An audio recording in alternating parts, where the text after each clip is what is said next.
Halo semuanya, yuk kita bahas sesuatu yang penting banget buat masa depan kita semua. Pendidikan. Soalnya, dunia sekarang tuh kompleks banget kan? Nah, kita akan kupas gimana caranya pendidikan itu beradaptasi, menjawab tantangan ekonomi, sekaligus isu keberlanjutan. Ini bukan cuma soal sekolah, tapi soal nasib kita ke depan. Oke, langsung aja kita ke intinya. Kenapa sih pendidikan harus berubah? Ya karena dunia kita juga berubah. Dan perubahannya ini bukan main-main loh. Ada tantangan-tantangan besar yang memaksa kita semua, termasuk dunia pendidikan, buat mikir ulang cara-cara lama. Nah, ini nih pertanyaan besarnya. Coba kita renungkan bareng-bareng.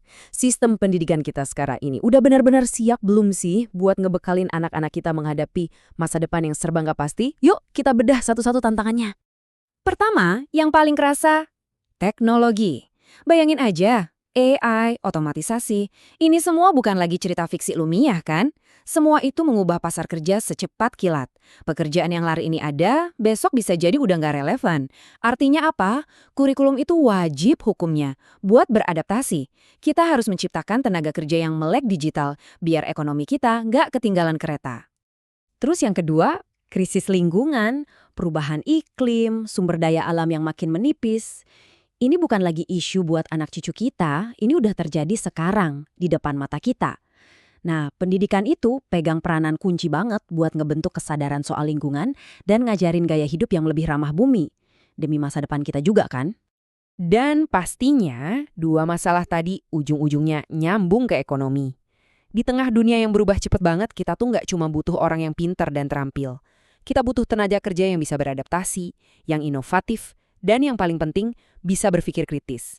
Inilah pondasi buat stabilitas masyarakat kita. Nah, ngadepin tantangan segede ini, jelas kita nggak bisa pakai cara lama terus-terusan. Oke, terus solusinya apa dong? Kuncinya ada di sini. Kita harus mendefinisikan ulang apa sih sebenarnya tujuan pendidikan itu. Ini titik baliknya. Coba lihat perbandingannya. Dulu sekolah itu sering dianggap kayak pabrik. Masuk, dicetak, terus keluar jadi tenaga kerja yang patuh buat industri. Fokusnya ya kompetisi. Sekarang, wah beda banget. Tujuannya bukan lagi nyetak robot pekerja, tapi ngebentuk warga negara yang aktif, yang peduli, yang bisa mikir sendiri buat kemajuan bersama.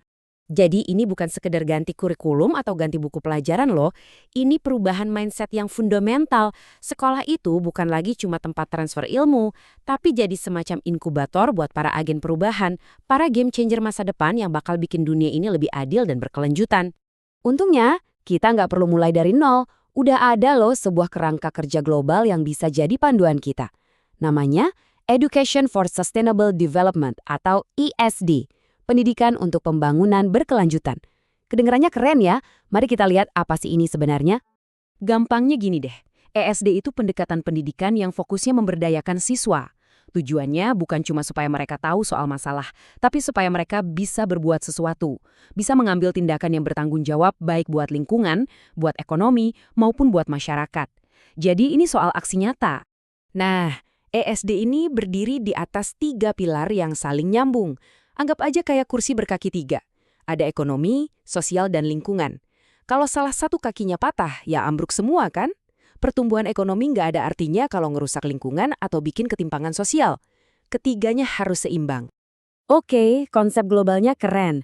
Tapi gimana caranya biar ini semua nggak cuma jadi wacana di Indonesia? Nah, disinilah kurikulum Merdeka memainkan peran yang super penting. Kurikulum Merdeka ini kayak jodohnya ESD deh. Kenapa? Karena fleksibel banget. Sekolah jadi bisa ngangkat isu-isu yang beneran terjadi di sekitar mereka. Misalnya, anak-anak di pesisir bisa bikin proyek tentang sampah plastik, yang di kota besar bisa fokus ke polusi udara. Belajarnya lewat proyek, jadi mereka turun tangan langsung, bukan cuma baca teori. Relevan banget kan? Ini dia bukti nyatanya. Lewat program kayak P5, siswa itu nggak cuma belajar teori tentang masalah sampah, mereka beneran diajak mikir, sampah di sekolah kita ini enaknya diapain ya? Mereka menganalisis, diskusi, terus bikin solusi nyata. Pembelajarannya jadi hidup dan berdampak. Sekarang kita coba tarik benang merahnya yuk. Gimana semua praktik di kelas tadi akhirnya bisa ngebentuk keterampilan-keterampilan yang emang dibutuhkan banget buat menjawab tantangan global yang kita bahas di awal tadi. Inilah hasil akhirnya. Lulusan yang paket komplit. Mereka keluar sekolah bukan cuma bawa ijazah, tapi juga seperangkat skill penting. Mereka melek digital biar bisa bersaing, tapi juga punya kesadaran lingkungan buat jaga bumi. Dan yang paling penting, mereka bisa mikir kritis dan kerja bareng buat mecahin masalah-masalah rumit di masa depan. Ini ada fakta menarik. Lebih dari 90% anak-anak usia sekolah dasar di seluruh dunia itu udah bisa sekolah. Keren banget kan?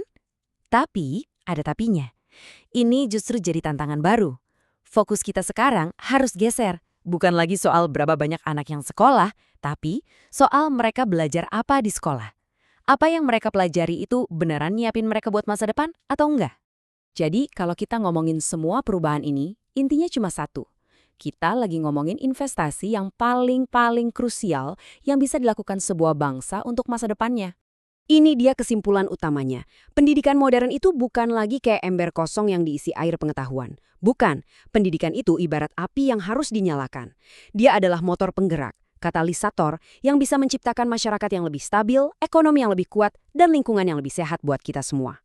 Nah, sebagai penutup, pertanyaan ini bukan buat saya jawab, tapi buat kita renungkan bersama. Transformasi pendidikan sebesar ini jelas bukan cuma tugas pemerintah atau sekolah aja. Ini tanggung jawab kita semua. Jadi, coba deh kita sama-sama mikir, peran kecil apa yang bisa kita ambil sebagai orang tua, pelajar, atau apapun peran kita buat ikut mendorong perubahan ini. Terima kasih.